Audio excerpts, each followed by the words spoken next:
আমার কি আর তোর মতো কপাল রে যে বাপের বাড়িতে গিয়ে পায়ের ওপর পা তুলে বসে বসে বৌদির হাতে রান্না খাবো। এখানে এসেছি দুদিনের জন্য ঘুরতে, নিজে রান্না করলে তবে নাকি দুবেলা দুমুঠো খেতে পাবো, বুঝলি? ঠিক আছে এখন রাখ, বুঝলি তো? ভাইটা আমার একটু পরে অফিস যাবে, আমি এক্ষুনি গিয়ে রান্না বসাবো।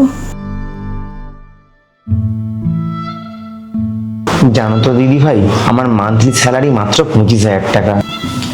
থাক না জিৎ, দাঁড়াও, তোমারও তো জিনিসটা জানা দরকার। ইলেকট্রিক বিল থেকে শুরু করে খাওয়া খরচা, এমনকি কাজের লোক পর্যন্ত কেন রেখেছি? তা না হলে তো তোমার নামে নিন্দে করে বেড়াবে। সকাল থেকে সন্ধে পর্যন্ত হাড় ভাঙা পরিশ্রম করে আমি সামান্য মাত্রই কত টাকা ইনকাম করি, আর দিয়া বাড়িতে বসে বসে আমার ডবল টাকা ইনকাম করে। এখন যদি আমার চাকরিটা চলে যায় তাতে কোনো যায় আসবে না, আর দিয়ার চাকরিটা চলে গেলে আমাদের না খেয়ে মরতে হবে। প্লিজ এবার একটু চুপ করো। তোমার উপরে রাগটা আমার কালকের থেকে ছিল। কারণটা কি জানো? ওর বস ওকে একটা প্রজেক্ট থেকে বার করে দিয়েছে, তারপরেও কিন্তু তোমার কাছে একটা অভিযোগ করতে আসেনি।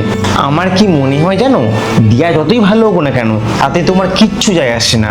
আলটিমেটলি তুমি অনদ বলে কথা, কুটকাছালি না করলে কি আর চলবে? তোমার আসল প্রবলেমটা হচ্ছে ওর বসে থাকা নিয়ে।